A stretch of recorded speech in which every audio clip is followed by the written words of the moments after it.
আমার পাপের রাজত্বে তোমার আগমন ছিল ভূমিকম্পের মতো। যখন দেখি তুমি দাঁড়িয়ে আছো, আমার হৃৎপিণ্ড থমকে যায়। পদ্মবতী, আমি নিষ্ঠুর, তুমি মায়াবতী। আমি ধ্বংস, তুমি সৃষ্টি। আমি পাপ, তুমি পবিত্র। এত অমিলনে কেন হলো মিলন? সারা অঙ্গ কলঙ্কে ঝলসে যায়, তুই শুধু আমার থাক। গত 4 দিনের একাংশ যন্ত্রণা যদি তুমি অনুভব করতে, তাহলে আমাকে না মেরে বাঁচিয়ে রাখতে। আমার শাস্তি হতো বেঁচে থাকা। এই যে ধরলাম, মৃত্যুর আগ পর্যন্ত ছাড়ছি না। তোমাকে দেখার তৃষ্ণা আমার কখনো মিটবে না পদ্মবতী। তুমি চাও বা না চাও, পরপারে দেখা হলে আমি আবার তোমার পিছু নেব। আমার সব মিথ্যা হলেও তুমি মিথ্যা ছিলে না পদ্মবতী।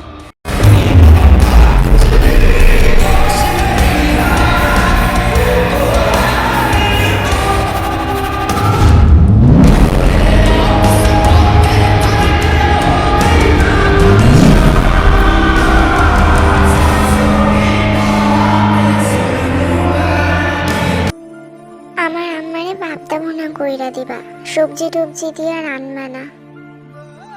আব্বা, আপনি বাড়িতে থাকবেন? তাহলে তো প্রতিদিনই মাছ খেতে পারি। মুর্শিদ আর চোখে একবার পদ্মজাকে দেখে তীক্ষ্ণ চোখে হেমলতার দিকে তাকান। এরপর পূর্ণাকে জবাব দিলেন, কোনো রকম অশান্তি না হলেই তো থাকবেন।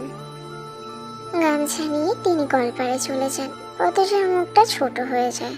প্রতিবার বাড়ি ছাড়ার পূর্বে মুর্শিদ পদ্মজাকে রাগে কটু কথা শোনান। তখন হেমলতা মুর্শিদকে শাসান, ফলস্বরূপ মুর্শিদ বাড়ি ছাড়েন।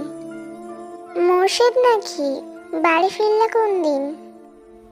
মুর্শিদ গোসল সেরে রোদ পোহাচ্ছিলেন। সকালে মিষ্টি রোদ। ঘাড় ঘুরিয়ে রশিদ ঘটককে দেখে হাসলেন। আরে মিয়া চাচা, আহেন আহেন। পূর্ণা রে, চেয়ার আয়না দে। খবর কি? পূর্ণা চেয়ার এনে দিল। রশিদ একদলা থুতু উঠানে ফেলে চেয়ারে বসলেন আরাম করে।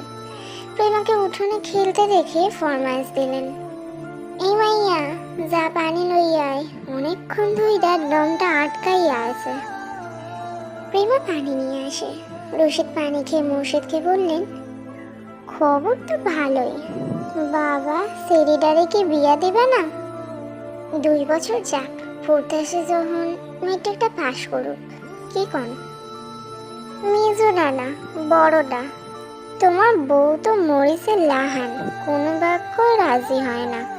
তুমি বোঝাও না, পাত্র খাঁটি হীরা, বাপ দাদা জমিদারি আছে। মুর্শিদ আর চোখে হেমলতা এবং পদ্মজার উপস্থিতি পর্যবেক্ষণ করলেন। নেই তারা। তিনি জানেন পদ্মজার উপর কোনো রকম জোর জবরদস্তি তিনি করতে পারবেন না। হেমলতা তা হতে দেবেন না। এসব তো আর বাইরের মানুষের সামনে বলা যায় না। মুর্শিদ রশিদ ঘটককে নরম গলায় বললেন, থাকুক না, পড়ুক। মাহে যখন চায় না, ছেড়ে পড়ুক। তাইলে পড়ুক। রশিদ নিরাশ হলেন। ভেবেছিলেন মুর্শিদ রাজি হবে। তিনি মেয়ে শ্বশুর বাড়িতে ছিলেন। এরপর বড় অসুখে পড়লেন। তাই মুর্শিদ বাড়ি ফিরেছে শুনেও আসতে পারেননি। আজ একটু আরামবোধ হতে ছুটে এসেছেন অনেক আশা নিয়ে। কিন্তু মুর্শিদের জবানবন্দিতে তিনি আশাহত হলেন।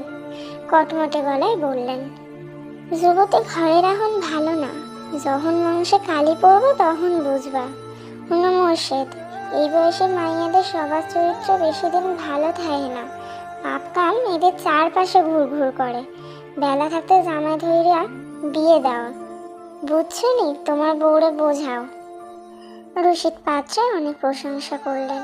জমি জমা বাড়িঘর সবকিছু বাড়াবাড়ি রকমের বর্ণনা দিলেন। ফলে মুর্শিদের মস্তিষ্ক কাজ করা শুরু করলো। রশিদ ঘটক যেতেই তিনি হেমলতার পাশে গিয়ে বসেন।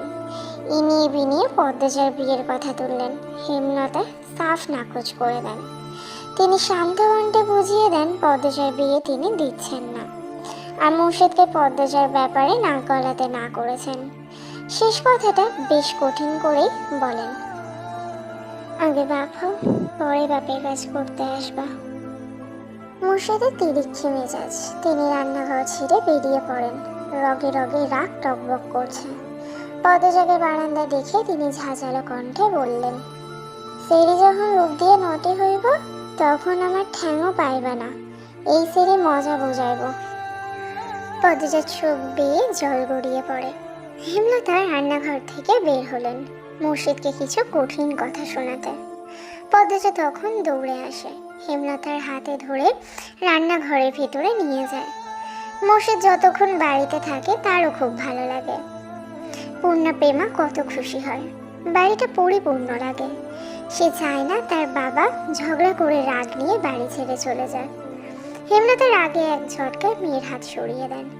তার সহ্য হয় না মুর্শিদকে, মানুষের কথা দ্বারা নিয়ন্ত্রিত হওয়া বদমেজাজি একজন মানুষ। ভালোটা কখনো বোঝে না, মানুষের কথায় নাচে মুর্শিদ। সারাক্ষণ মস্তিষ্কে একটা বাক্যেরই পূজা করে, মানুষ কি বলবে। মুষলধারে বৃষ্টি হচ্ছে, মাথার উপর বৃষ্টি নিয়ে মুর্শিদ বাড়ি ফেরেন। মুখ দেখে বোঝা গেল তিনি খুব খুশি। হেমলতাকে ডেকে বললেন,